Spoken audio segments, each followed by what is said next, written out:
All right, it's been a few weeks since I've done an actual update.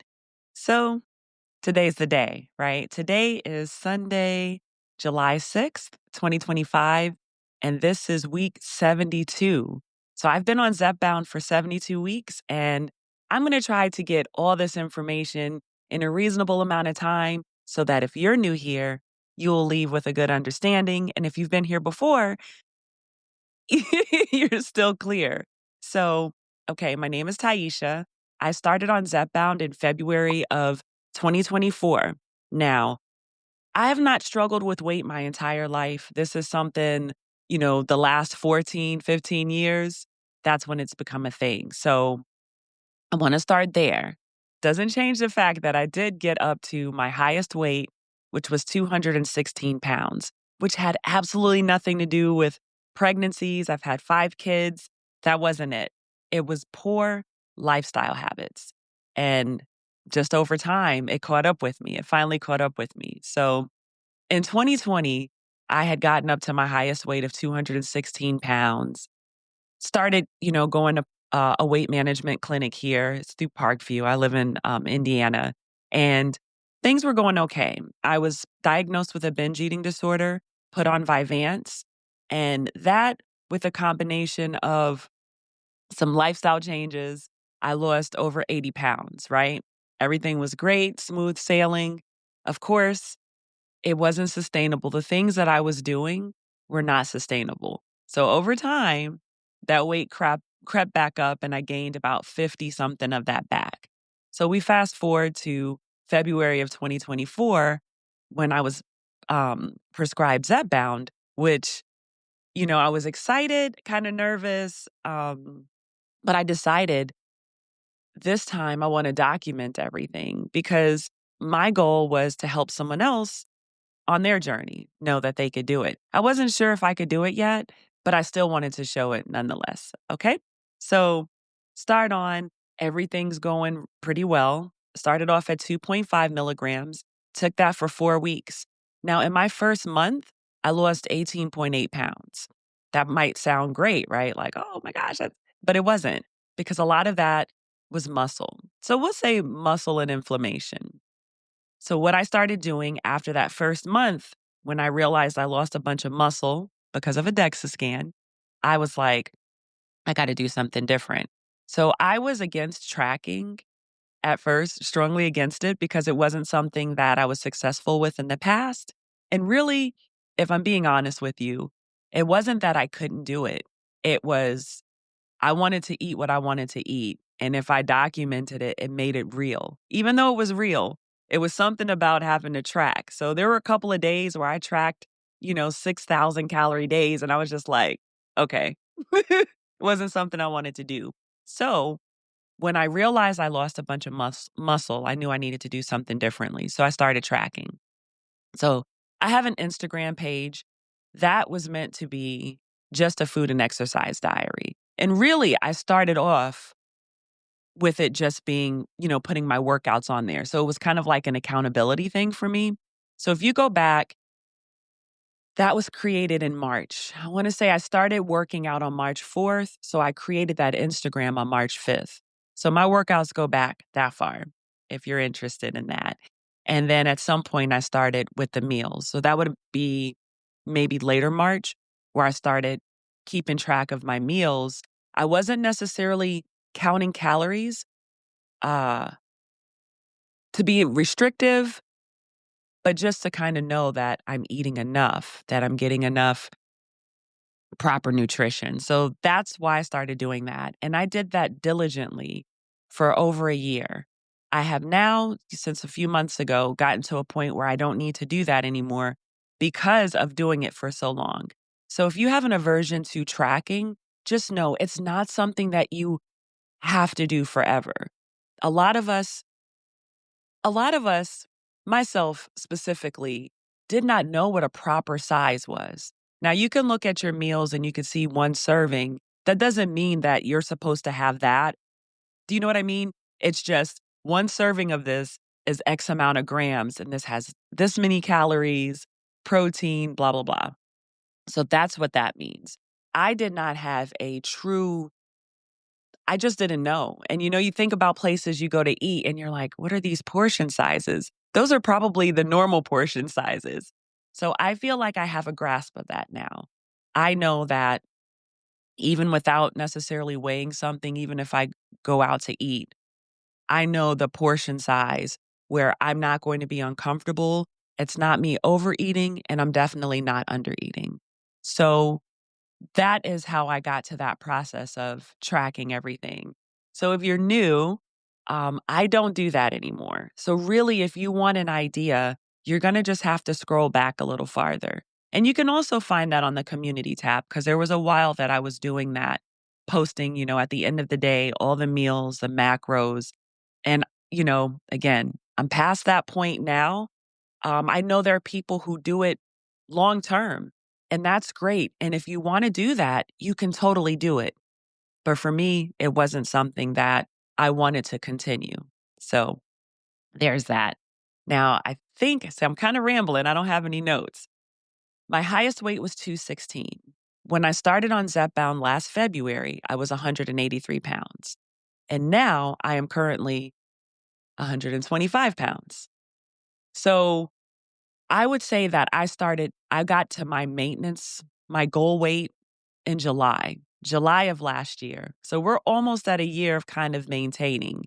And I fluctuate between, you know, well, I was fluctuating between 128 and 130, but now I've gotten down to 125.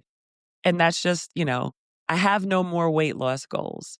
I had a body fat percentage initially of 22%. In March of 2024, I was 39%. So my body fat percentage was 39%, which is a lot. Okay. And now it's at 22, or at least the last DEXA scan I had, it was at 22%. So if I didn't change anything else, I am comfortable with the way that I am now.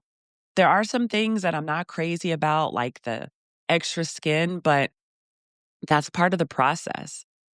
It was stretched multiple times, right? So it's not going to go back to the same elasticity that I had. That's not what my genetic makeup is. So I know there are people who can do that and they don't get stretch marks, but that's not my story. It's still better than the unhealthy state that I was in. All right. So as far as movement, I have been walking I started the beginning of this year and it was with a challenge and I just kept it going. I walk every day for 30 minutes and I've been using my walking pad, which let me see if I lean this way. You can see it. It's over there by Cerberus, but I walk on the walking pad 30 minutes a day. I have not felt the urge to go longer than that.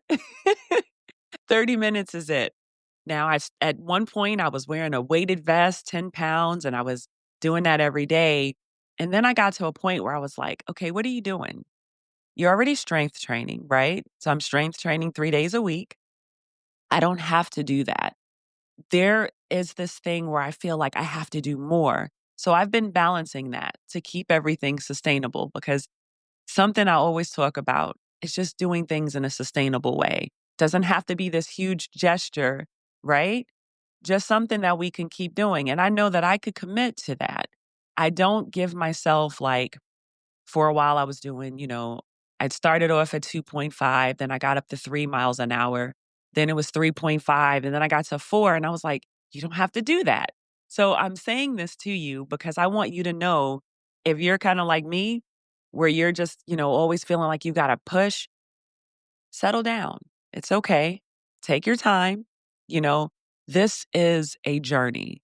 It is not a race. We're not doing sprints. This is a journey, right? Plan for it like a marathon. And then you want to keep going beyond that.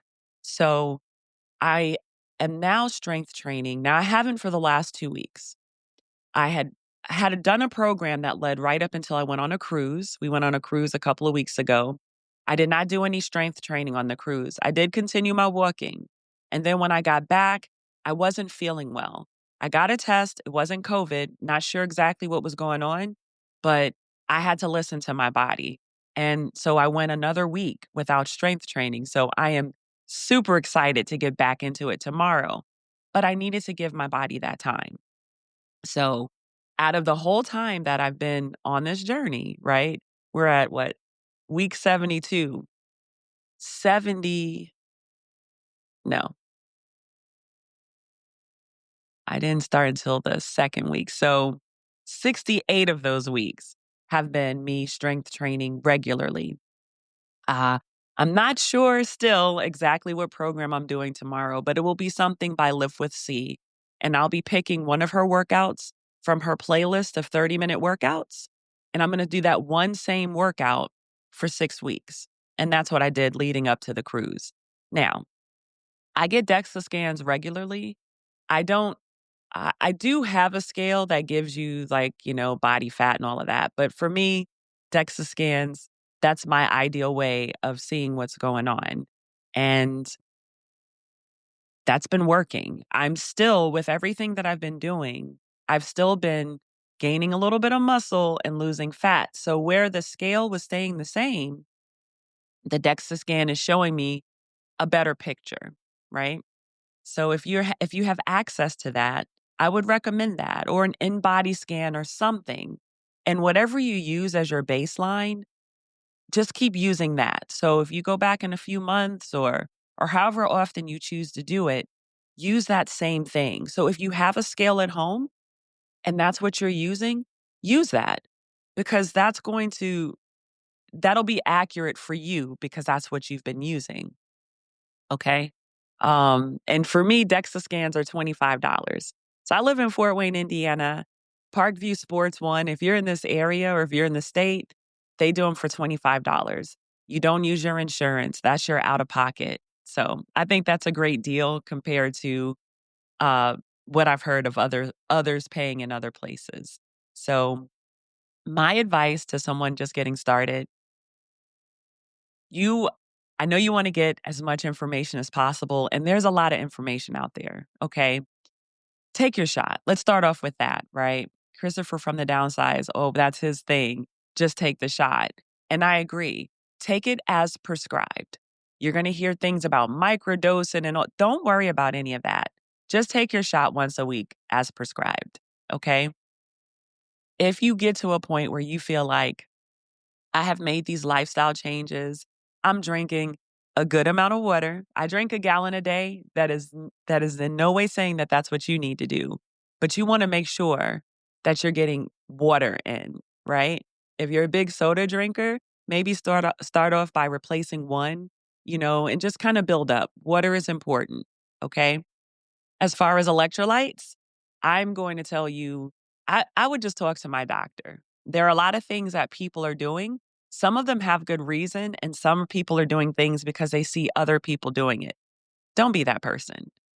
Find what you need for yourself, right? I take creatine. I started taking that in December, and I take is it 5 grams or 5 milligrams?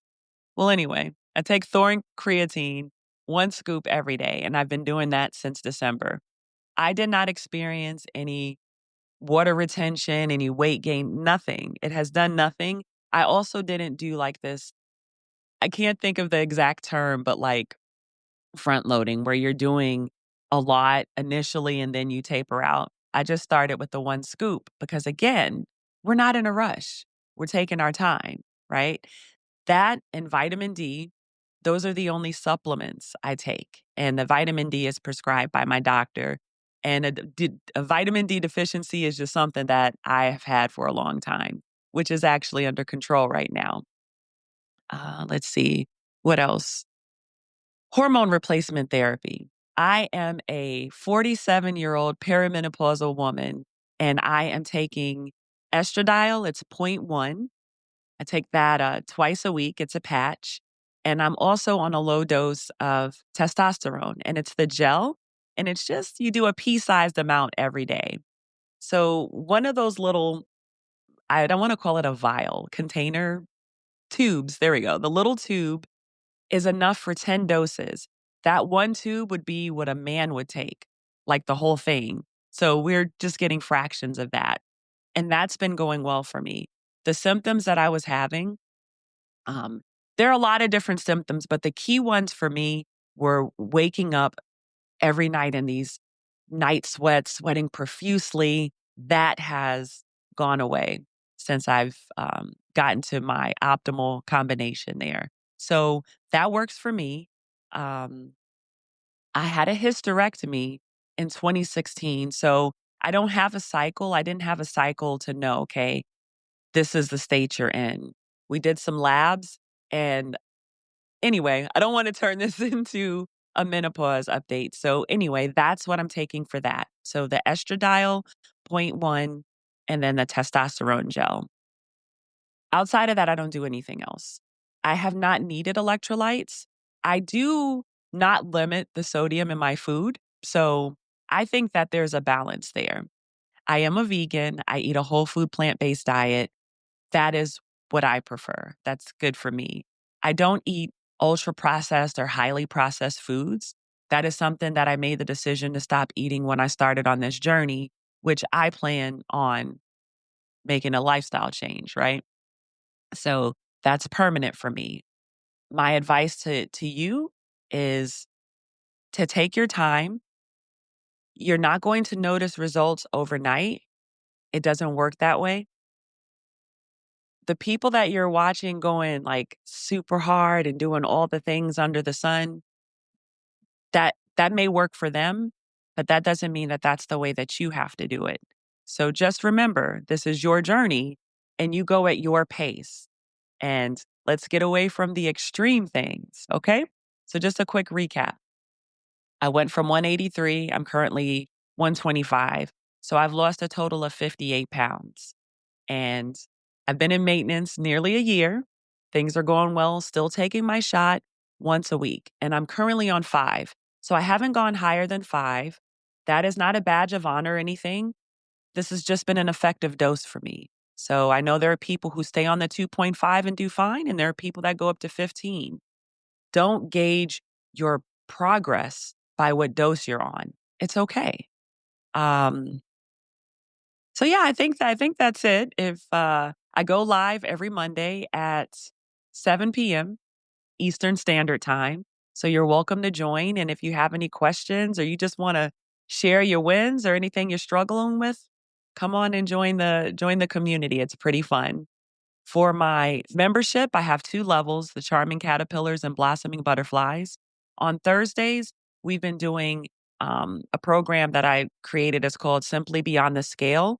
And we'll be doing week 6 this week. So that's on Thursdays at 8 o'clock p.m. Eastern Standard Time. Outside of that, that is really all I have for you. And I want to leave you with this. Remember, we can share our journeys, but we should never compare them.